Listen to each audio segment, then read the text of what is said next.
한과학기술 기획평가원에서 이제 전문가 대상으로 이제 실시한 자료인데요. 4가지 분야를 평가를 했어요. 한국과 중국이 나오는데 고직접 저항 기반 메모리 기술은 한국이 3위입니다. 중국은 2위예요. 앞서 있죠. 반도체 첨단 패키징 기술은 같습니다. 사이로. 고성능 저전력 AI 반도체 기술은 한국이 3위인데 중국은 2위입니다. 앞서 있습니다. 중국이. 전력 반도체 기술도 한국은 6위인데 중국은 4위입니다. 앞서 있습니다. 차세대 고성능 센싱 기술도 중국은 4위인데 한국은 5위입니다. 이런 식으로 이제 앞서 가고 있거든요. 중국은 그 기반 기술 있지 않습니까? 이쪽에서 상당히 강합니다. 근데 한국은 기반 기술이 약합니다. 그 다음에 또 중국이 강한 게 뭐냐면은 그 사업화 능력, 이게 강하거든요. 물론 이렇게 이제 중국이 앞서 있지만 메모리 쪽에서는 그래도 한국이 아직까지는 앞서 있습니다. 낸드 같은 경우는 이제 쌓고 있는데 중국은 지금 93단 정도 쌓고 있거든요. SK는 300단을 넘었거든요. DRAM 같은 경우도 중국 같은 경우에는 16나노 정도 하고 있어요. 한국은 10나노대 초반을 지금 하고 있거든요. 그리고 또 HBM 같은 경우도 중국은 지금 이제 HBM2를 지금 양산하고 있거든요. HBM3를 지금 이제 개발하고 있습니다. 한국은 조만간에 올해 HBM4를 양산하거든요. 이런 식으로 좀 차이가 납니다. 그리고 특히나 중국은 EUV 장비를 쓰질 못해요. 근데 한국은 이미 EUV 장비를 DRAM에서 쓰고 있거든요. 그러니까 따라오는 게 쉽지는 않아요.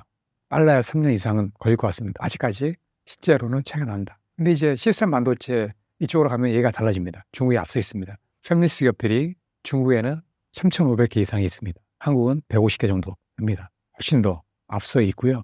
그럴 수밖에 없는 어떤 이유가 있어요. 중국이 엄청난 투자를 했지 않습니까? 중국이 반도체 굵기 해가지고 10년 전부터 투자를 했어요. 펀드 조성한 거는 2014년도에요. 엄청난 그러한 투자를 하고 있거든요. 130조 이상 투자를 하고 있어요. 한국은 투자 비용이 얼마 안 됩니다. 이런 식으로 투자 비용이 엄청나게 차이가 나고 있고 인력 양성도 차이가 납니다. 중국은 기본적으로 인력이 엄청나게 쏟아지고 있거든요. 논문도 우수한 논문들이 많이 쏟아지고 있어요. 예전에는 한국이 더 많았는데 중국이 훨씬 더 많은 논문, 좋은 논문을 내고 있습니다. 중국의 어떤 투자 이게 먹히지 않았나 보고 있습니다. 그 엔지니어의 어떤 그 대우도 많이 차이가 납니다.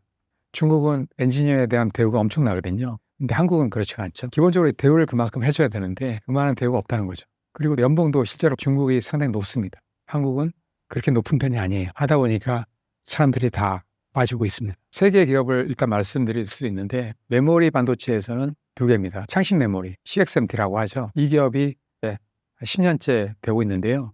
글로벌 DRAM 점유율이 5% 정도 됩니다. 근데 올해 말 정도 되면 한 12% 정도 올라갈 것 같습니다. 엄청나게 성장하고 있고요. 얼마 전에 DDR5를 양산하고 있습니다. 그리고 DDR5가 가격이 엄청나게 싸요. 한국에 있는 DDR5보다 가격이 한 반가격밖에 안 됩니다. 엄청나게 지금 하고 있고 캐파도 상당히 많이 늘리고 있습니다. 미국에서 제재를 해야 된다 이런 얘기가 나오고 있습니다. 낸드 같은 경우도 한 10년째 되는 회사인데요. 최초로 232단을 하고 있습니다. 양산했고요. 계속 앞으로 300단까지 갈 겁니다. 그리고 파운드리 기업 중심고지라고 하는데 이게 SMIC입니다. 이 회사는 2000년도 그때 설립했는데 7나노 미세공정 반도체 화웨이에 납품을 하고 있거든요.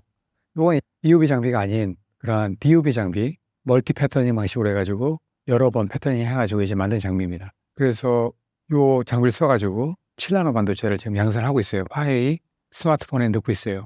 그리고 5나노 반도체도 지금 개발하고 있어요. 근데 EUV 장비를 도입을 못하기 때문에 DUV 장비로 써가지고 하는데 패터닝을 여러 번 하다 보니까 수율이 별로 안 나와요. 일단은 비용이 많이 듭니다. 그리고 패터닝을 많이 하게 되면 공정이 길어지기 때문에 뭐 시간적으로나 아니면 어떤 뭐 자재라든지 소재라든지 공정이라든지 이런 게 더 많이 들거든요. 비용이 훨씬 더 많이 드는 거죠. SMIC가 삼성 파운드리 다음으로 3위로 올라갔지만 실제로 이익률은 그렇게 크진 않습니다. 그리고 5나노 반도체 하게 되면 아마 이익률이 더 깎일 거예요. 왜냐면은 5나노 반도체는 수율이 훨씬 더 안 나올 것 같거든요.